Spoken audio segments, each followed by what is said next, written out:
India और पाकिस्तान के बीच में टेंशन फिलहाल उस पॉइंट पर पहुंच गई है जहां पर एक गलती हिस्ट्री चेंज कर सकती है।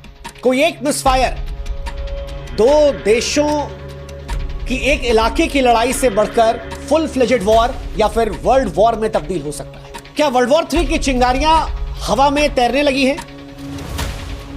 भारत और पाकिस्तान का हर कदम अब केवल दो देशों की किस्मत को नहीं तय करेगा बल्कि यह दुनिया की दशा दिशा को भी तय कर सकता है। और जिस तरह यह बढ़ रहा है, क्या वर्ल्ड वॉर हो जाएगा? क्योंकि अगर वर्ल्ड वॉर हुई तो फिर पूरे विश्व को युद्ध खत्म कर देगा। इतिहास गवाह है कि कई बार युद्ध एक छोटी सी गलती से शुरू हुए और फिर दुनिया बर्बाद कर।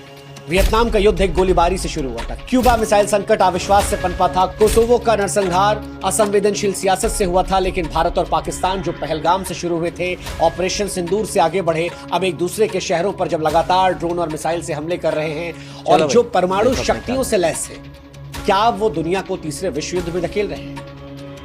देखिए, अगर आप उन लोगों में से हैं जिन्हें ये युद्ध फैसिनेट कर रहा है तो आपको बता दें कि युद्ध शुरू करना आसान है, रोकना नहीं।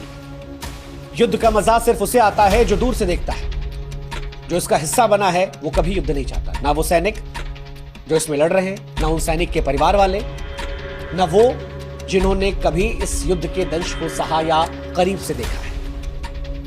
और भारत पाकिस्तान जो परमाणु शक्ति से लैस हैं, अगर उनके बीच में फुल फ्लेजेड वॉर हुई तो मानवता के पास दूसरा मौका नहीं बचेगा।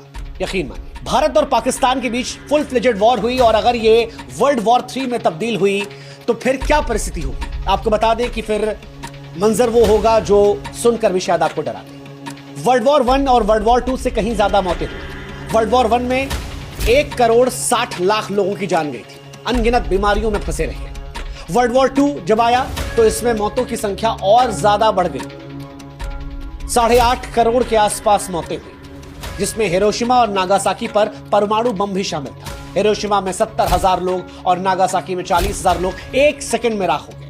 लेकिन अगर इंडिया और पाकिस्तान फुल फ्लेजेड वॉर करते हैं, परमाणु वॉर करते हैं, तो फिर कहानी बिल्कुल अलग होगी।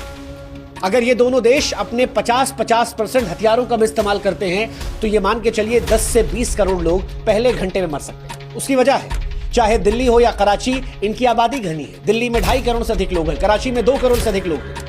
आधुनिक हथियार इनके पास है जो 15 से लेकर 300 किलोटन की शक्ति रखते हैं। हिरोशिमा में 15 किलोटन का इस्तेमाल किया गया था और अब 300 किलोटन तक के हथियार हैं। आप सोचिए कितने गुना है। अब अगर हथियारों की ताकत बड़ी है तो तबाही का मंजर भी तो बड़ा होगा। अगर 100 किलोटन का मान लीजिए बम कराची या फिर दिल्ली पर गिर जाता है तो यकीन मानिए 5 से 10 किलोमीटर तक सब कुछ मलबे में तब्दील हो जाएगा। 20 किलोमीटर तक लोग जलकर राख हो जाएंगे। 30 किलोमीटर तक इमारतें जो हैं वो पूरी तरह से ढह जाएंगी। लाखों मौतें मिनटों में हो जाएंगी। करोड़ों ऐसे हैं जिनको इलाज नहीं मिलेगा। रेडिएशन का असर अलग आएगा। कैंसर, अपंगता और आगे आने वाली पीढ़ियों में बीमारियां जो इंसान की नस्लों को बर्बाद कर रखते हैं। अब अगर आपको लगता है कि दोनों देश समझदार हैं, वो लड़ रहे हैं, वर्ल्ड वॉर जैसी सिचुएशन या परमाणु वॉर जैसी सिचुएशन नहीं होगी, तो आपको यह समझना पड़ेगा कि एक गलती वर्ल्ड वॉर शुरू कर सकती है। एक गलती। कोई भी युद्ध जानबूझकर शुरू नहीं करता, हालात बनते चले जाते हैं।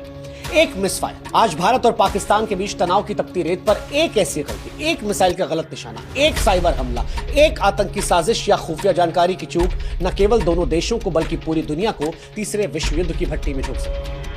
ये दोनों देश ऐसे हैं जो परमाणु हथियारों से लैस हैं। गलतफहमी को सुधारने का वक्त शायद चंद मिनट भी ना मिले। उदाहरण के तौर पर एलओसी पर तनाव के दौरान एक मिसाइल अगर गलत निशाना साध लेती है तो दुनिया बदल सकती है। ऐसा पहले भी हुआ है। तकनीकी खराबी के चलते मिसाइलें इधर उधर गिरी हैं। उस वक्त बातचीत का दरवाजा खुला था, युद्ध नहीं चल रहा था, जैसे तैसे स्थिति संभाल ली गई। लेकिन आप कल्पना कीजिए कि दोनों देशों की तरफ से कोई एक मिसाइल किसी एक देश के रिहायशी इलाके में गिर जाए। अगला देश क्या करेगा? वो पलटवार करेगा, उससे बड़ा, उसके बाद अगला बड़ा वार। शायद इसी आवेश में कोई परमाणु शक्ति का इस्तेमाल करे। यह खतरनाक हो सकता है। अगर भारत की अग्नि 5 जो 5000 किलोमीटर रेंज या पाकिस्तान की शाहीन 3 जो 2700 किलोमीटर रेंज गलती से इधर उधर चली आती है तो दूसरा हमला करेगा। आज Bharat no first use policy का इस्तेमाल करता है, लेकिन अगर गलतफहमी इस लेवल पे जाती है तो शायद जवाब खतरनाक होगा। मिसाइलें हवा में होंगी। दिल्ली, मुंबई, कराची, इस्लामाबाद जैसे शहर मिनटों में मलबे में तब्दील हो सकते हैं। मौजूदा दौर में अगर कहीं कोई आतंकवाद हो जाता है तो यह भी विश्व युद्ध की तरफ धकेल सकता है। 2008 में मुंबई हमलों ने भारत को हिलाया था। 2019 के पुलवामा हमले ने बालाकोट हवाई हमले को जख्म दिया था। पहलगाम में जो कुछ हुआ उसके बाद भारत ने ऑपरेशन सिंदूर चला दिया। आप कल्पना कीजिए कि अगर कहीं कोई आतंकवादी हमला होता है तो उसका जवाब देगा। भारत सीधे सीधे से पाकिस्तान की साजिश मानेगा, जवाबी कार्रवाई होगी। सच्चाई कुछ भी हो, वो युद्ध के बीच में दब जाएगी और उसके बाद दुनिया विश्व युद्ध की आग में जा सकती है। भारत और पाकिस्तान के बीच संयुक्त रूप से सैकड़ों हथियार। भारत के पास अनुमानित 180 हथियार हैं परमाणु के, पाकिस्तान के पास भी 170 के आसपास है। और दोनों की मिसाइलें, चाहे भारत की अग्नि या पाकिस्तानी गजनवी, मिनटों में एक दूसरे के शहरों को राख कर सकती है। यकीन मानिए, दिल्ली से इस्लामाबाद, कराची से लेकर मुंबई, अगर ये मिसाइलें चलती हैं तो कोई नहीं बचेगा। सबसे डरावनी बात यह है कि ये दोनों देश इमोशनली ड्रिवन है, भावनाओं का ज्वार चरम पर है। दोनों देशों के बीच, संकट के बीच संचार के चैनल बहुत कमजोर हैं, बहुत कमजोर हैं। और तनाव पर ये कितने कारगर होंगे इसकी कल्पना हम और आप कर सकते हैं। 2019 में बालाकोट हमले के बाद दोनों देशों के बीच संवाद लगभग टूट गया था।